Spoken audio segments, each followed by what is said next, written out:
it will, when we join, have an economy of 11 trillion, 500 million people at the moment. But what's key is that this is where the growth is going to be coming from, in particular middle class growth, which is who we trade with, who we sell to. So it's very exciting for the UK. It is not a replacement for EU trade. We already have an EU FTA. This is in addition to that. And it's about looking at what the world economy is going to look like in 2030, 2050, and so on. So who are our trading friends in the CPTPP? Can you give us some of the countries involved, Secretary of State?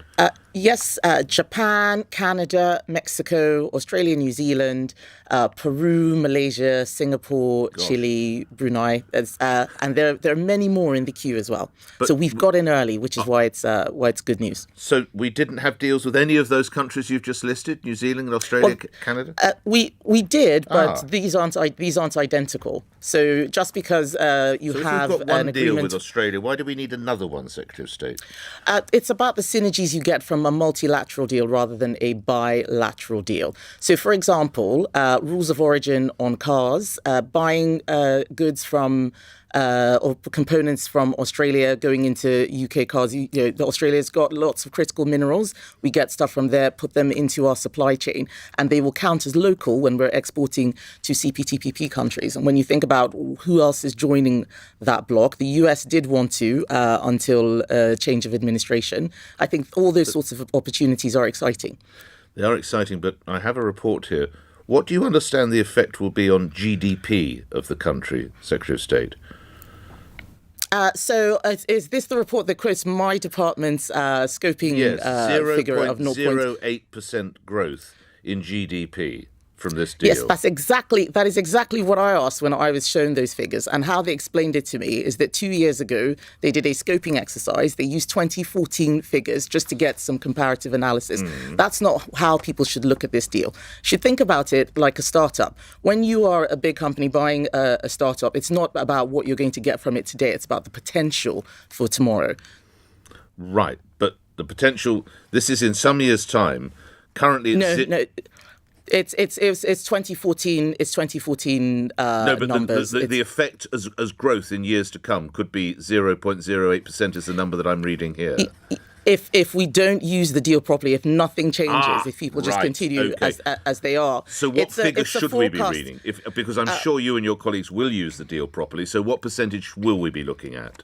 Well, I don't have figures. I don't have figures like that, and I'm always suspicious of these forecasts. They're constantly revised. It's about looking at what the population of those countries are going to be. The projection is that CPTPP will be bigger in 2050 than the EU. We're going to be a part of that. Those economies are growing, they're doing well, and we want to be trading freely with them just as we do with the EU. Indeed. But so we're increasing our market access. Okay, Secretary of State, just to clarify, we've gone into a deal and we don't know full details of the potential upside. We know the potential. So it's not 0.0. So what is it, 10%? So you can't analyze it that way, Nick. I'm not going into a market and buying fish. You can look at the potential. If we don't use the deal properly, then the figures won't be good. If we use them well, they will be very good. But what is very good? I mean, it's very good. Between 2 and 4%, between 4 and 6%. Yes, but also remember, this depends on which countries join. There's a queue of countries. Some of them may join, some of them won't. So I can't speculate what happens if Ecuador and Costa Rica join. What happens if China joins? All of that could change the scope and the scale. So if what you're trying to get me on is it going to be 0.75 or is it going to be 7.5? I'm sorry, I'm just not going to play that game. Every time politicians come on these shows and give a figure, by the time they've left the room, the figure has changed. To those who mourn the decision made as regards Britain's membership of the European Union, does this make up for it, in your view? It's not supposed to make up for it. It's in addition to the free trade agreement that we have with the EU. One of the things that happens now is that people talk as if we've put up a wall and we don't do anything with the EU at all. We are still trading and trading freely. Our exports, in particular on things like gas, have gone up. EU trade, depending on how you look at it, is doing well. It's increasing.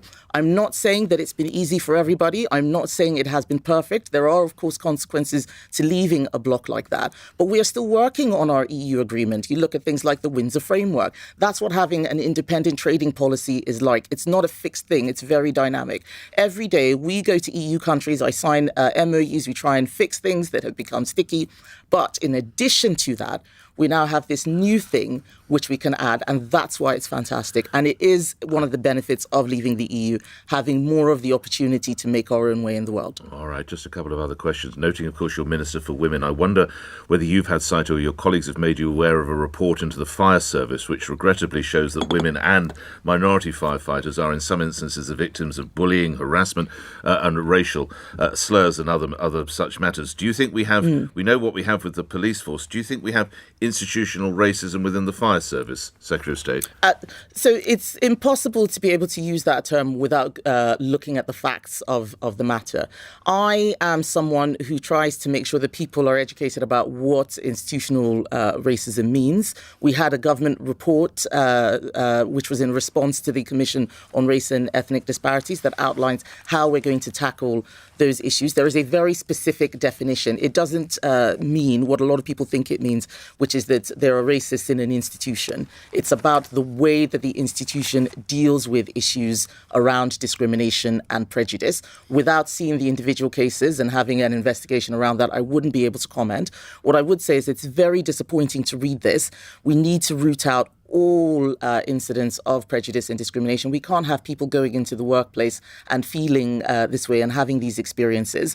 No doubt it won't be a majority of the people. So we also need to make sure that we support those firefighters who haven't got anything to do with the allegations or outcomes which have been discovered. And a thorough investigation needs to take place. There are legal remedies and others, such as looking at the Equality and Human Rights Commission. So we have facilities in place to deal with this sort of thing. But it's very disappointing to hear about what's happening in the fire service. Final question, Secretary of State. Rishi Sunak is promising schools will get long overdue guidance on trans issues after Easter. This amid concerns parents are being kept in the dark when their children say they might want to change gender.